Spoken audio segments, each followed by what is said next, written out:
Biden is on the verge of collapse. Trump's scheme? Permit it to occur, Joe Biden had an early problem when trying to defuse the crisis surrounding his presidential re-election campaign. On Thursday, he mistook Kamala Harris for Vice President Trump at a news conference.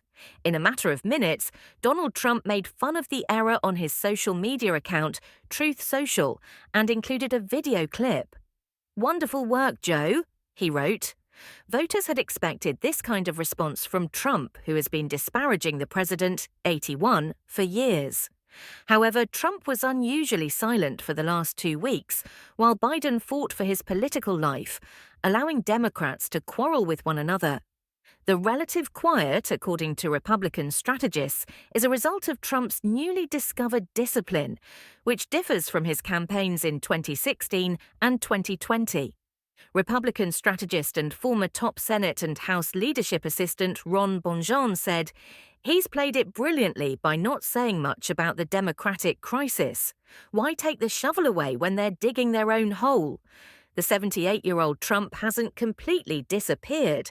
Following Mr. Biden's lackluster performance in the debate towards the end of June, Trump has continued to post often on Truth Social, made several radio appearances, and attended rallies in Virginia and Florida. During a campaign rally in Miami on Tuesday, Trump declared, "The radical left Democratic Party is divided in chaos. They can't decide which of their candidates is more unfit to be president, sleepy, crooked Joe Biden, or laughing Kamala." In addition, he threw down the gauntlet to the president, declared that all U.S. airports were filthy, asserted that tourists to Washington, D.C. are shot, mugged, and raped, argued that 45,000 people attended the Miami event when the actual number was closer to 700, and asked why we don't eat bacon anymore. However, analysts note that the Republican has behaved more sensibly than in the past. Some have even speculated that Trump's team is holding off on selecting a vice presidential candidate in order to avoid drawing focus away from Joe Biden's issues. This campaign strategy and execution is far more strategic and disciplined when compared to 2016 and 2020, Republican communications specialist Kevin Madden, who worked on Mitt Romney's presidential campaigns, said. The Democratic Party was fracturing over Joe Biden's candidacy, but Trump's 2016 campaign manager, Corey Lewandowski, claimed that the strategy he had adopted since the debate had worked.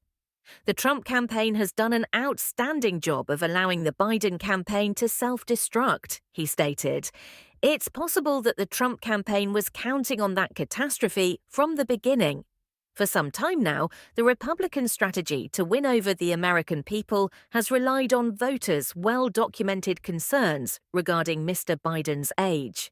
Speaking to Tim Alberta of The Atlantic, Chris LaCivita, the campaign manager for Trump, claimed he had prepared for an extraordinarily visual contest in which Trump was seen as strong and energetic and Biden as elderly and fragile. According to Mr. Madden, the debate was exactly what they wanted. They got the perfect split screen that was going to endure. Many recent surveys have consistently shown Trump ahead of Mr. Biden, but still by a small margin.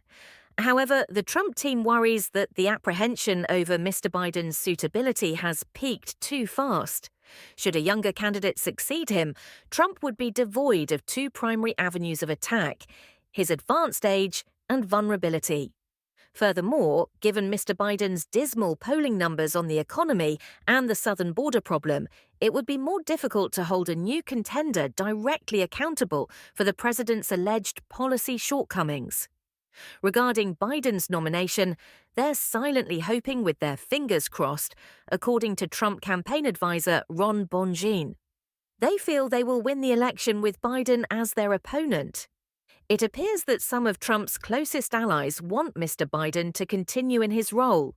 Don Jr., the president's son, gave uncommon praise on Thursday, while Democrats analyzed the significance of the president's uncompromising news conference. He added that Mr. Biden's performance had been not too bad. He did fine enough to be able to stay in it. He doesn't want to go. It was argued last week that Mr. Biden's removal would go against the democratic process by Lara Trump, Trump's daughter-in-law and co-chair of the Republican National Committee. However, Mr. Bonjean and other Republican specialists clarified that if it was difficult for Republicans to embrace a new candidate, it would undoubtedly be more difficult for Democrats to select one. Yes, it will make the Trump campaign a little more disorganized. However, their scurrying is not quite as bad as the Democrats' Republican strategist Douglas Heyer, a former chief of staff to House Majority Leader Eric Cantor, said. They have to figure out how to nominate somebody else. They have to build a brand new structure from scratch. According to him, Republicans are currently reviewing Miss Harris's and other potential replacements' histories. They're not prepared necessarily for this, but they are preparing. Trump will take center stage at the Republican convention in Milwaukee, Wisconsin next week. He will formally accept his party's nomination and deliver a primetime speech that will determine the course of his campaign in the remaining months. According to Mr. Heyer, the convention, 4 days of celebration centered around a candidate who loves attention, will have made it simpler to persuade Trump of the advantages of adopting a mostly silent stance. If you're committed to keeping your candidate under wraps for an extended period, there has to be a payout later on, he stated. His leadership can say, "You've got all of next week, it's going to be the Donald Trump show,"